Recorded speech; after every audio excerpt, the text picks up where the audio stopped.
welcome back to my channel. It is April the 5th, I think, and we are currently under lockdown in South Africa. So it is weekend, but I just thought that I wanted to film a video to keep myself busy, and also because it's a video I have been wanting to do for a very long time. It's a video that I wish I had last year or the year before last year, and if you're reading the title of this video or what brought you to my page, it is basically how to apply for a graduate program, and I try and get you guys through all the stages, applications, cover letters, dealing with rejection, because I applied to a lot of places and I had like a lot of rejection. So I just thought it would be very nice to just share like my experience, some tips I'd give you. Yeah, so it's basically a how-to video, and yeah, let's get going because it might get a bit long because I have a lot to say. But again, thank you so much for watching. If you like this video, please give it a thumbs up, please like, comment, subscribe, engage with me. If you have any ideas for future videos, please let me know, and yeah, we'll get it going. And I just wanted to make a shout out to my varsity because I'm wearing a hoodie from there, and yeah, I'm so excited to help you guys, so here goes. Hey guys, so I just wanted to quickly pop in here and say that this is a disclaimer that all views and opinions in this video are my own. I cannot guarantee that doing the things that I suggest will get you a job, especially in our economic climate. This is just to help you guys and to, you know, give you guys a bit of light guidance, whatever you may call it. But thank you so much for watching, and let's continue with the video. Alright guys, so first I'm going to start with CV. I have like a list of things I wrote down so I don't forget anything. So the first advice I'd give you when you're writing your CV is definitely be short and concise. It's your first job, you don't really have a long track record of anything. Try and limit the stuff you write about high school. You should have done stuff in varsity to remove the high school stuff by then. They won't really care that much about what you did in high school unless it's like one big, or two big achievements that you can't leave out because it's a part of your character. But writing like 6 things that you did in high school on your CV looking for a job, I would just not recommend it. Obviously, unless it's like an online application and they do ask like what did you do in high school, but just for your CV, I don't think it's necessary. Try and fill it up with things you did in varsity. Obviously this is not a video like telling you guys what to do in varsity. It's just saying that don't try not to put as much high school stuff as you did before. Try and keep it between 1 page and maximum 2 pages. My CV was 1 page, and if they had any other questions they could just call me and I could tell them, but I just put the important stuff there. So yeah, that's in writing the CV and sort of like the format. Another thing I'd say is there's a big debate on photo or no photo for your CV. I personally switched it up. So when I was applying for jobs in 3rd year, I didn't put a photo. And then when I was applying for jobs in honours year, I did put a photo. Again, I went to a lot of CV seminars in 3rd and 4th year. And different people told you different things. So some people said do your photo, some people said don't, but then I just ended up deciding to put my photo because that's what I wanted to do. Right now I don't know if it played for me or against me. You know, I did get feedback from the place that I work now when I was still an intern there that they really liked the fact that I put in a photo. So, and I know it's different for different companies, but for me, where I am now, it worked, but I won't say it will work for you. So just really look into the industry you're going into, look into how competitive it is, look into if they'd even care about your photo. You know, for me, I didn't put my photo necessarily for them to see how I looked. I just put in my photo just to show my creativity and my personality a bit, because also my CV also wasn't necessarily like black and white only, like it had like a bit of color, not like crazy color, it was literally just brown, but that's just me showing you that, you know, it depends on, like, ask the people actually that are in the field that you are in what they did. Because even I remember at our internship when we were talking about our CVs around the table, some people had photos, some people didn't. So obviously where I was applying for, they didn't really care and it didn't work against me. Personally, for me, it worked for me. So that's what I say about photos on your CV. And then this goes back to the CV thing. My next piece of advice is do something. Like, do something in varsity, guys. Even if it has nothing to do with varsity and it's just like getting a part-time job bartending, getting a part-time job au pairing, getting a part-time job modeling, doing promotions if it's on campus, you know, leadership in a society, being a part of something. I just feel like you know, especially in my varsity, there's a lot of smart people and we all have the same marks. And as we know, in South Africa, the unemployment rates are horrible. So if all of us have good marks, then what puts you apart? The only thing that puts you apart is what you've done apart from schoolwork. So basically, speaking for myself, like my marks, there was a certain level where I'd never let my marks get under. Like there was from second year, I'd say, there was a certain average I always had to be above, you know. I may not have reached for a distinction average every single year, but personally I always made sure that my semester marks and my year marks were above 70%, because I know that a lot of these companies, that is what they look for. I could have gone higher, I could have worked harder and gone higher, but I had to look at being a whole person and being a collective, holistic person, that they could be like, oh, okay, her marks at a good range, but what else does she do?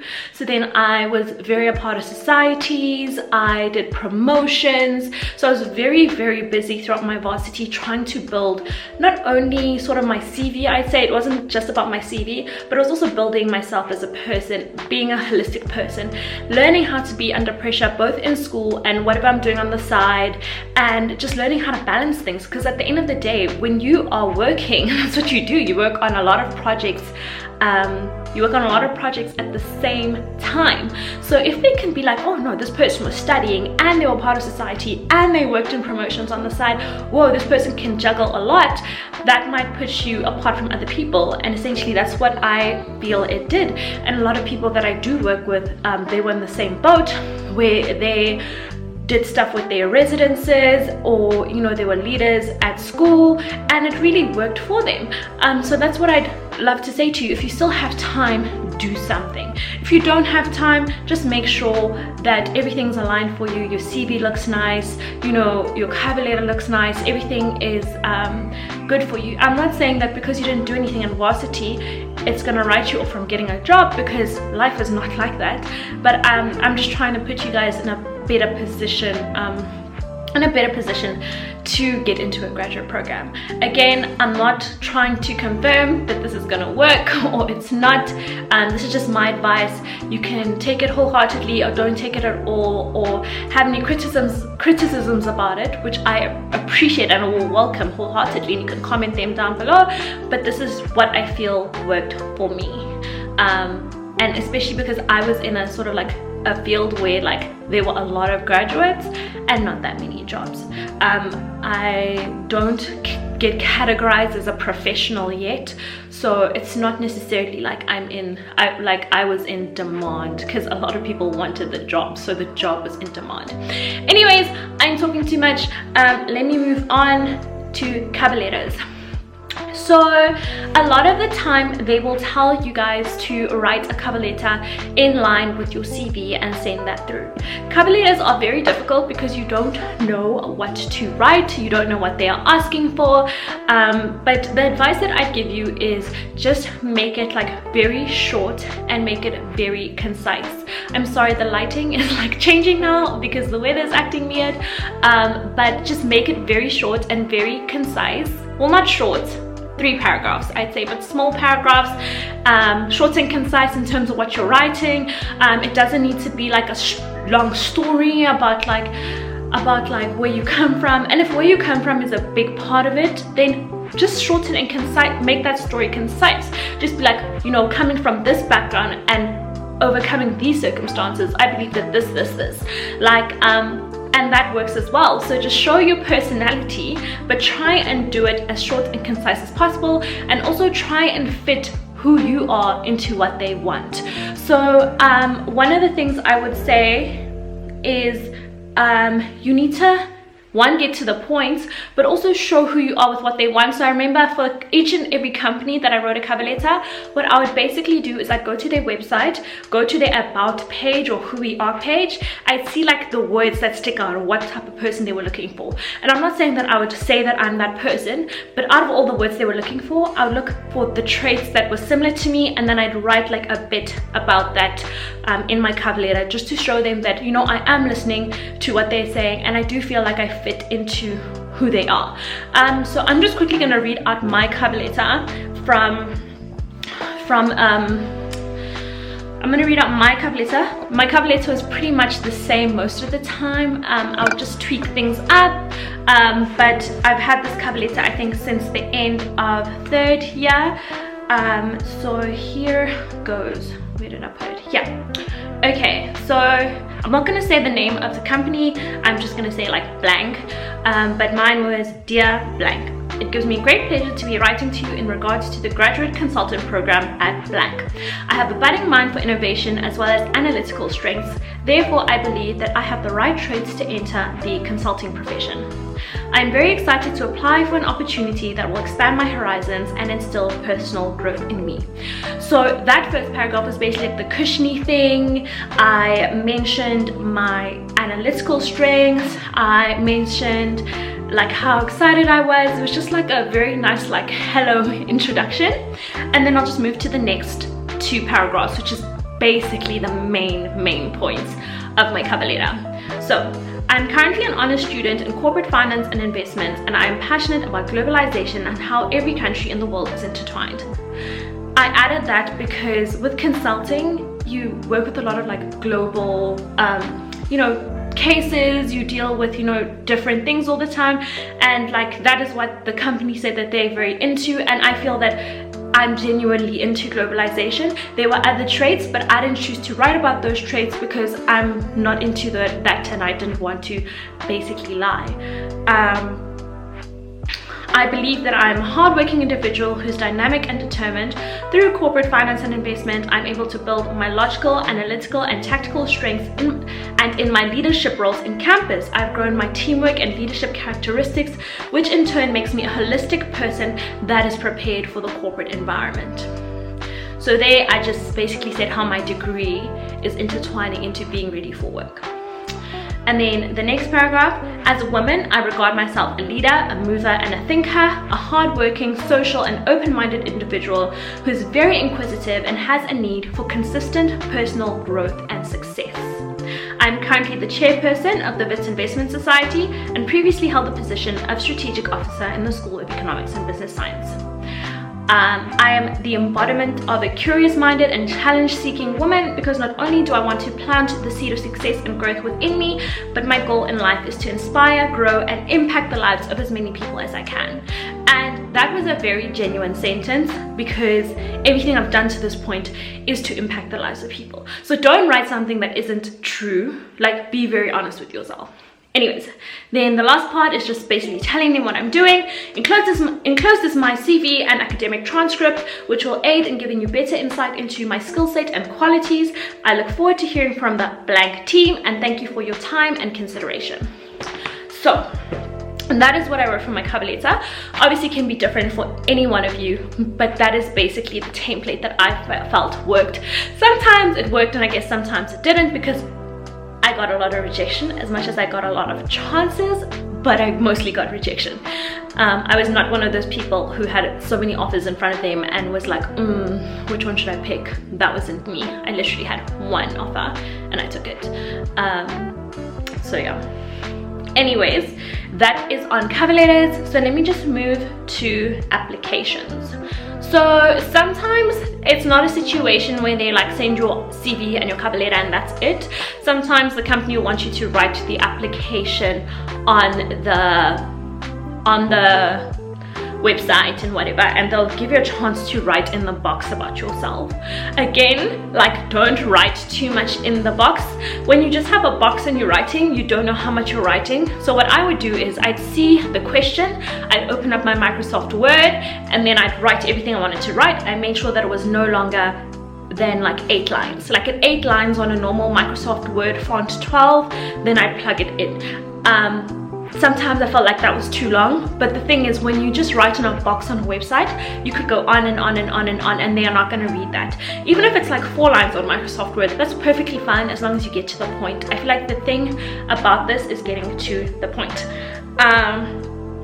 And another thing that I said in my cover letter, find out their values and align the values that are the same for them and you into your application, into your cover letter, showing who you are. And then the most important thing now, let me put my book down. The most important thing I'm asking for you guys to do is to apply as soon as they open. Know what documents they need and apply as soon as they. Don't be like, oh no, they're opening on March 30th and they say they're closing on April 30th, so I have time. And that is not how they work. They want to get through things as quickly as possible. As soon as they reach a certain number, they stop looking at the rest of you. How do I know that? I took time to apply on a company. I applied 2 weeks later, and then the week after I had not heard anything, and other people were, sorry, I just blanked out. And basically, sorry, I got my facts straight. I applied 2 weeks later and not a week later. A day after I applied, I found out that 2 people from my class had interviews. So basically, they were the people who applied immediately, their interview stuff got processed, and then they were invited for interviews. We don't know how many CVs they look at. We don't know how many people they actually take to invite for interviews. But the thing is, a company works on a talent basis. If they have been through 100 interviews and you haven't applied yet, but they have seen enough talents and capacity to interview, they may just send you an instant rejection letter. So after I heard that, I knew instantly that, okay, like, I'm basically like, it's done for me. And then I'm glad that that happened very early on, because after that happened to me and after that wake-up call, I realized that I'm going to apply like immediately. Like, have your documents ready, have what you want to say ready, because it is so important, guys. You will miss out on jobs because you think that the application closes later. That is not how it works. It is really not how it works. Anyways, so that's all I have on applications, and now I will move on to online videos. So a lot of companies will want to make you do an online video before they actually physically invite you for an interview, just showing who you are. They'll ask you why you want to work for the company, you know, what are the best traits that you have that you could fill to this role, what role are you interested in, yada yada yada, and that is very important. So I would say for online interviews, the advice that everyone gives you, you can see like how to, you know, prepare for an online interview on YouTube, for instance. But you have to dress up and be clear. Make sure that your laptop is charged, all of that type of stuff. Practice with a friend. I didn't practice with a friend, but I was quite confident in my speaking abilities because I've had to speak in front of people a lot of times. But please practice with your friend. It's not a video interview necessarily with a person. It's like they ask you a question that's written and then you have to record, so you have to be quite eloquent and be able to say what you think and how you feel. And lastly, research the company a bit, so that you can tie things back to the company. It's not deep research like a one-to-one interview, you're actually speaking to someone from the company, but still just research and be like up to date and prepared. So that is all I have on online videos. And then the next I'm going to speak about psychometric tests. So psychometric tests are like these weird, like they want to test like they may want to test your logic skills, your math skills, your comprehension skills, your reading, writing skills. And personally, I feel like they're kind of unfair because some people are just very bad with tests and exams. I'm one of those people who are really bad at tests and exams. So always in varsity, my goal was to do extremely well in tests, because in exams, like my anxiety might get a hold of me. I'm just very bad in an exam setting. I've always been bad in an exam setting, even in high school. So I just always just found like psychometric tests were added pressure onto me, but they need to see how you think, you know, your logic. And I'd say psychometric tests are something that didn't come easily to me. I know to other people they do come easily, but unfortunately to me it was quite difficult. So that being said, what I did to prepare is I did all the free practice psychometric tests online that I could find. I did logic, comprehension, English. I just kept doing them and doing them and doing them and doing them, and I took it seriously. Like the way that interviewers will send you the psychometric test, they're like, no, this is really easy, we just want to do a quick psychometric test, we do this all the time, you know, just finish it and then the results will get sent to us and then that's it. And in some companies you don't even get your results back. In some companies you can see how you did, but take it seriously, because they do take it seriously even though they say they don't. I sacrificed a lot to get my psychometric test to get into the job I'm in. I actually failed a test because basically I had the interview on the psychometrics on one day and then I had a test for honors on another day, and basically yes, it was time management as well, but I just didn't want to focus on the tests. I wanted to focus on my psychometrics because I really wanted this, you know, job, whatever. And I'd say in the end it worked in my favor, but it won't always. Do you know what I'm saying? I did bad on that test, but I recovered and I still did get my degree, and I got, you know, I got what I wanted out of the psychometric test. I still don't know my results till today, but I am where I want to be because I took that risk. That's not what I'm not encouraging you guys not to like do well on your test to focus on psychometric, but I had to make hard decisions because I was very stupid and I didn't focus. I wasn't able to focus on both at once because I knew that a psychometric was a very big weakness for me and I'd rather focus on that. So that's basically what I have on psychometric tests. Please, if you have any more like questions on that, please DM me, and on Instagram I'll put my handle here, or just comment down below and I'll try and get back to you. Well, I will get back to you. I will get back to you. And then lastly, I'm gonna give you guys an advice for real interviews, and then after this I will just speak about dealing with rejection. So yeah. Okay guys, so the advice I have for interviews is be prepared. Know about the company. For instance, I work for financial services, so I know the big deals they worked on. You know, I know their reputation in the industry. I know their track record. I knew their market capitalization. I knew how their stocks was doing. I knew which stocks to buy and sell just generally. I sort of had to know, you know, basically top line of what they do and what they're about. So I was quite prepared. And then the next thing I say, be confident and not cocky. You know, you can still show your personality by being confident, and don't think you're better than everyone there, because you don't know how many people they're interviewing, you don't know what they're looking for. So just be yourself, and you know, don't try and be someone that you're not, because they can see that and they take interview like training, whatever, so they know how to look for those things. So just be as confident as you can, show your personality, show who you are. I'm quite like a charming person. I love speaking to people, so I did show my charm, I showed my personality, you know, and you know, at the end for that one place it worked for me, and other places I guess it didn't. But at the end of the day, there's someone that's going to want you for who you are, so you don't need to act fake about it. And be confident, be confident. Don't be shy, don't be timid. It's not going to do anything for you. There are people there that are hungry, look hungry and look confident. Don't look hungry and look cocky, because being cocky, they're gonna feel like why do you need this job if you feel like you're already better than them and all of that.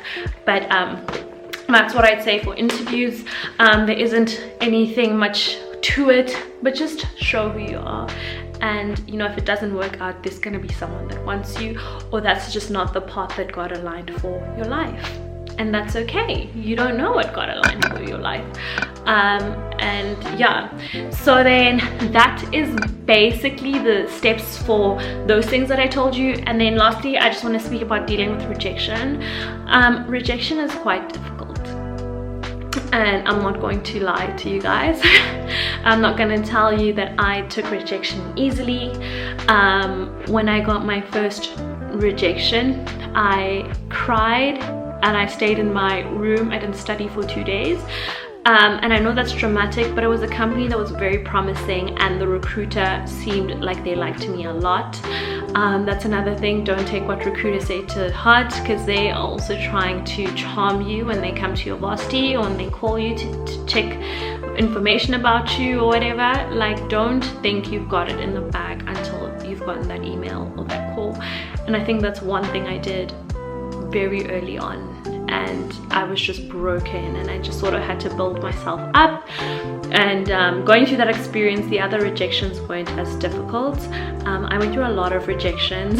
I was, like I said previously, I was not one of those girls or guys who had like a list of offers sitting in front of them and I didn't know what to choose. I didn't have that. I really struggled. If you watch my prior video, I think it was one of my videos when I was still in New York, I literally spoke about just, you know, being hopeful for a job because I didn't know where I stood. I was one of those students in October, and I know there's students right now that still don't have jobs, but in October I didn't know what I was doing with my life. It was nerve-wracking. I was scared. I was crying every night. Like, my boyfriend saw the worst of me because I was just always like, my anxiety was through the roof. And yeah, and I really can't tell you how to deal with rejection because I feel like it's different for everyone, but just take it day by day and understand that it's not you. Okay, at the end of the day, there are less jobs than there are graduates. You are dealing with so many varsities and so many capable people. A lot of people have the same marks as you, and like sometimes it's just by luck and there's nothing you can do about it. I'd say stay open-minded. I remember when I wasn't getting the job or a job, I started looking overseas for jobs. I went to an Emirates cabin crew interview. It was actually really nice, and I think if I didn't get the job I would have went to another interview again this year and tried again, but basically I didn't make it in the last round. But that's another story for another day. But I was ready to be like a cabin crew and do that for a year or two and then come back and figure out what I want to do, maybe wait for the economy to get better, maybe try and study something else. But what I would say is just stay open-minded, because rejection, like, it happens to everyone. It really does. And you know, there are some careers that are more fortunate than others, in which you are guaranteed a job from the day you step to varsity. You know, those are more of the professional roles. I know my boyfriend didn't really have trouble with getting a job because he went CA stream, so the same people just took him in and he knew where he was going to work like since first year. So that was very nice, and I'm very like happy that he, you know, had that, you know. But I know for a lot of us, like, we are in a very competitive environment. I know personally for where I work, they take, so for instance, I studied corporate finance and investments and my goal is to go into a bank, but just because of that, it doesn't mean that they only take people that studied corporate finance and investment. They can take people that studied economics, statistics, corporate finance and investment. They take people that have studied philosophy, development, international relations. So it's just one of those places where it doesn't matter what you studied anymore, it just matters if they like you. So I would just say that if you're currently going through a time of confusion, you feel like you're not getting a job, you feel very lost, like, I know how you feel, and you'll get through it. Be open-minded, you know, persevere. If you do have the finances to further educate yourself, try that. Be creative. These days people are branching into social media. I don't know what to say to make you feel better, because I know the pain that you are feeling if you're currently an unemployed graduate who feels like they worked so hard to get a job and now those doors aren't opened anymore because of the economy. But know that I'm with you and I'm standing with you, and everything will be okay. If you have a story like that or you want to chat more about it, please comment below. And yeah, and once again, thank you so much for watching my video. I really wanted to do this video for a very long time. If you liked it, please like, comment and subscribe. If you like these type of videos, just comment what you'd want me to do. If you're currently a person that's looking for a job and it's quite difficult, I'm with you. You can leave a comment below. I will just, you know, speak to you. I'll try and guide you if I can. I don't know if that will be possible, but just know that there are people out there that have been where you are, and you'll get through it, and hopefully these steps help you. And I hope you guys have a great day. Bye.